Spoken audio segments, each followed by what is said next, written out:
Halo semuanya, salam IPA Isofan. Di video ini akan dibahas bagaimana cermin cembung, sifat-sifatnya, kemudian contoh dalam kehidupan sehari-hari penggunaannya, serta contoh perhitungannya. Kita langsung saja ke yang pertama. Jadi cermin cembung sendiri itu merupakan cermin yang berbentuk lengkung. Lengkungnya di mana? Ya, dia permukaan cermin yang memantulkan cahayanya melengkung ke luar. Seperti itu. Kemudian cermin cembung sendiri ini memiliki sifat divergen. Apa maksudnya divergen? Itu menyebarkan cahaya. Makanya sering juga cermin cembung disebut sebagai cermin divergen. Dari sini sifat-sifatnya itu kita bisa lihat bahwa ketika ada sinar-sinar sejajar yang jatuh pada cermin cembung, maka akan dipantulkan seolah-olah berasal dari titik fokus. Mengapa seolah-olah? Karena kita tahu ya, jarak fokus dan jari-jari kelengkungan itu pada cermin cembung itu bernilai negatif. Jadi sering juga disebut sebagai cermin negatif atau berada di belakang cermin, di dalam cermin seperti itu. Nah, contoh dalam kehidupan sehari-hari sering digunakan yaitu kaca spion motor dan mobil. Kalau kita perhatikan semuanya, kaca spion dari motor dan mobil itu bisa untuk membantu kita melihat benda yang ada di belakang kita. Nanti sifat-sifatnya kita juga akan tahu. Kemudian cermin yang dipasang di simpang jalan untuk menghindari tabrakan, maka dipasanglah cermin cembung di persimpangan itu. Gitu ya, semoga paham. Kita langsung saja ke sinar-sinar istimewanya seperti apa, atau ke contohnya dulu deh. Kita ke contohnya seperti ini. Nah, ini kaca spion mobil yang kita lihat, di spion motor juga bisa. Ini kaca yang ada di simpang jalan. Kalau diraba dia akan melengkung keluar seperti itu. Nah, dari sini kita akan peroleh bahwa cermin cembung itu ketika berkas cahayanya datang dan mengenai permukaan cermin cembung, maka akan dipantulkan kembali dari satu titik dan menyebar.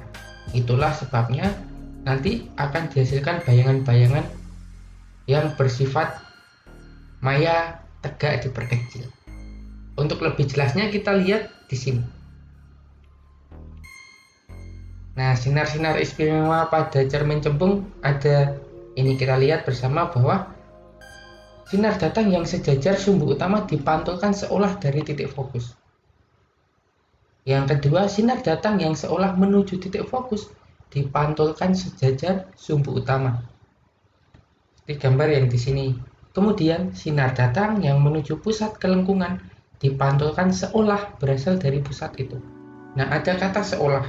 Seolah-olah ini terjadi karena apa? Karena tadi cermin cembung itu jarak fokus dan jarak jari-jari kelengkungan berada di belakang sehingga bersifat negatif. Kemudian bendanya selalu di depan cermin. Makanya ada kata seolah-olah. Terus efek posisi benda pada sifat bayangannya apa? Kalau cermin cekung kemarin ada kemungkinan beberapa sifat, tetapi untuk cermin cembung sifatnya hanya satu. Seperti ini. Kita lihat ini adalah gambar bendanya yang ada di depan cermin cembung. Kemudian ketika kita gambar dengan sinar-sinar istimewa, maka akan terbentuk bayangan selalu di sini. Nah, karena di belakang cermin bayangannya, makanya sifatnya adalah maya. Ini dalam artian tidak dapat ditangkap oleh layar. Kemudian tegak terhadap bendanya dan diperkecil. Jadi sifat bayangannya pada cermin cembung selalu seperti ini. Kita lanjut, untuk rumus umumnya sama seperti rumus cermin cekung sebelumnya. Ada 1/S aksen plus 1/S sama dengan 1/F. Dengan F itu nilainya setengahnya dari R, atau R nilainya 2 kali F. Tetapi yang membedakan ini, perhatikan. Pada cermin cembung, nilai F dan R bernilai negatif. Yang harus diperhatikan ini. Jadi pada cermin cembung nilai F dan R bernilai negatif.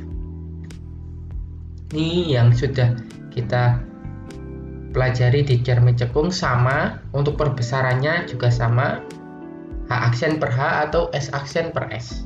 Yang membedakan dengan cermin cekung adalah untuk F dan R-nya ya. Kalau cermin cembung F dan R-nya bernilai negatif. Ini yang harus kita pelajari bersama terkait perbedaan antara cermin cekung dan cembung. Kita langsung saja ke contoh soal. Misalkan ini. Benda diletakkan di depan cermin cembung dengan jarak 12 cm. Jika fokus cermin cembung 6 cm, tentukan jarak bayangan ke cermin, perbesaran dan tinggi bayangan jika tinggi bendanya 2 cm. Hal yang pertama harus kita analisa adalah apa sih yang diketahui? Benda diletakkan di depan cermin cembung jaraknya 12 cm. Nah, ini apa? Ini S-nya. Jika fokus cermin cembung, ini sebagai F. Kita tulis di sini S-nya 12 cm F. Ingat, meskipun di soal tidak ditulis negatif, tetapi kalau fokus cermin cembung selalu kita tulis 6 cm dan tanda negatif. Itu ya. Nanti karena akan berpengaruh di perhitungan. Jarak bayangan itu S aksen, perbesaran itu M, tinggi bayangan H aksen, tinggi bendanya H. Hanya 2 cm. Ya sudah, kita cari yang pertama. S aksennya berapa? Kita masukkan rumusnya. 1/F sama dengan 1/S plus 1/S aksen. 1 per, misalkan ini minus 6 sama dengan 1/12 plus 1/S aksen. Lanjut, berarti kita bisa tulis minus 1/6, ini pindah ruas ke sini jadi negatif, sama dengan 1/S aksen. Kita samakan penyebutnya, jadi berapa? Jadi 12 ya, berarti ini minus 2 dan 1/12 sama dengan 1/S aksen. Minus 2 dikurangi minus 1 jadi minus 3/12 sama dengan 1/S aksen. S aksennya berapa? Jadi 12 per minus 3 berapa? Minus 4 cm. Jadi S aksennya 4 cm. Seperti itu. Kenapa ada tanda minus? Minus ini menandakan bahwa bayangan ada di belakang cermin. Seperti itu. Ya, kalau di belakang cermin maka sifatnya apa? Pasti maya, ya. Kemudian tegak. Seperti itu. Nah, kita mau pastikan apakah diperkecil juga, ya kita pakai rumus yang kedua, cari M-nya. Itu S aksen per S. Selalu tanda mutlak ya, kita masukkan. S aksennya itu minus 4 per S-nya berapa tadi? 6. Jadi berapa? Ini 2/3 kalinya. Seperti itu ya. Kemudian tinggi bayangan. Ya, kita menggunakan rumus ini untuk mencari tinggi bayangan. M sama dengan H aksen per H. M-nya ketemu 2/3 sama dengan H aksen per 2. Berarti H aksen sama dengan 2/3 kali 2. Berapa? Jadi 4/3 cm. Seperti itu. Yang semula 2 jadi 4/3. Dia pasti diperkecil. Jadi cocok ya, maya tegak diperkecil.